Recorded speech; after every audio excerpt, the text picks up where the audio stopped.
సామెతలు 6వ అధ్యాయం చదువుతున్నాను. నా కుమారుడా, నీ చెలికాని కొరకు పూటబడిన ఎడల, పరుని చేతిలో నీవు నీ చేయి వేసిన ఎడల, నీ నోటి మాటల వలన నీవు చిక్కుబడి ఉన్నావు. నీ నోటి మాటల వలన పట్టబడి ఉన్నావు. నా కుమారుడా, నీ చెలికాని చేత చిక్కుబడితివి.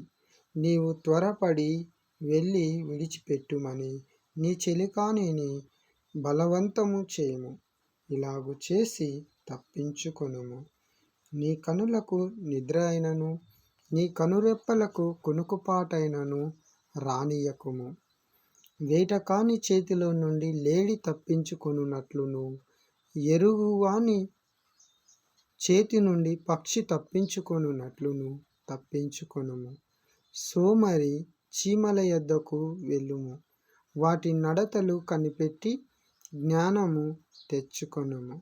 వాటికి న్యాయాధిపతి లేకున్నను, పై విచారణకర్త లేకున్నను, అధిపతి లేకున్నను, అవి వేసవి కాలమందు ఆహారము సిద్ధపరచుకొనును. కోతకాలమందు ధాన్యము కూర్చుకొనును. ధాన్యము. సోమరి, ఎందాక నీవు పండుకొని యుందువు? ఎప్పుడు నిద్ర లేచెదవు? ఇక కొంచెము నిద్రించేదనని, కొంచెము కునికెదనని, కొంచెము సేపు చేతులు ముడుచుకొని పరుండేదనని నీవనుచు ఉందువు. అందుచేత దోపిడిగాడు వచ్చినట్లు దారిద్ర్యము నీ యొద్దకు వచ్చును.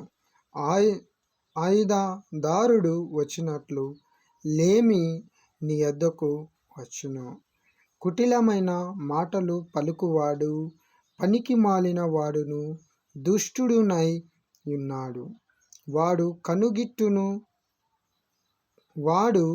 కన్ను గిట్టుచు కాళ్ళతో సైగ చేయును, వేళ్ళతో గురుతులు చూపును. వాని హృదయము అతి మూర్ఖ స్వభావము గలది.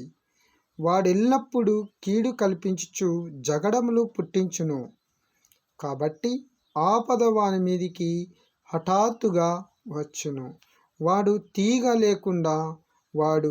తిరగలేకుండా ఆ క్షణమందే నలుగగొట్టబడును. యెహోవాకు అసహ్యములైనవి 6 కలవు, 7 ఆయనకు హేయములు. అవేవనగా అహంకార దృష్టియు, కల్లలాడు నాలుకయు, నిరపరాధులను చంపు చేతులను, దురాలోచనలు యోచించు హృదయమును, కీడు చేయుటకు త్వరపడి పరుగులెత్తు పాదములను, లేని వాటిని పలుకు అబద్ధ సాక్షియు, అన్నదమ్ములలో జగడములు పుట్టించు వాడును. నా కుమారుడా, నీ తండ్రి ఆజ్ఞను గైకొను, నీ తల్లి ఉపదేశమును త్రోసివేయకుము. వాటిని ఎల్లప్పుడూ నీ హృదయమునందు ధరించుకొనుము. నీ మెడ చుట్టూ వాటిని కట్టుకొనుము. నీవు త్రోవను వెళ్ళినప్పుడు అది నిన్ను నడిపించును. నీవు పండుకొనినప్పుడు అది నిన్ను కాపాడును. నీవు మేలుకొనున్నప్పుడు అది నీతో ముచ్చటించును. ఆజ్ఞ దీపముగాను, ఉపదేశము వెలుగుగాను ఉండును. శిక్షార్థమైన గద్దింపులు జీవమార్గములు. చెడు స్త్రీ యొద్దకు పోకుండాను, పరస్త్రీ పలుకు ఇచ్చకపు మాటలకు లోబడకుండాను అవి నిన్ను కాపాడును. దాని చక్కదనము నందు నీ హృదయములో ఆశపడకుము. దాని చక్కదనమునందు నీ హృదయములో ఆశపడకుము. అది తన కనురెప్పలను చికిల్చి నిన్ను కొననీయకుము. వేష సాంగత్యము చేయువానికి రొట్టె తునక మాత్రము మిగిలియుండును.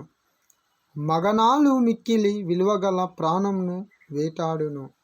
ఒకడు తన ఒడిలో అగ్ని నుంచుకొని ఎడల వాని వస్త్రములు కాలకుండున, ఒకడు నిప్పుల మీద నడిచిన ఎడల వాని పాదములు కమలకుండున, తన పొరుగు వాని భార్యను కూడువాడు ఆ ప్రకారమే నాశనమగును.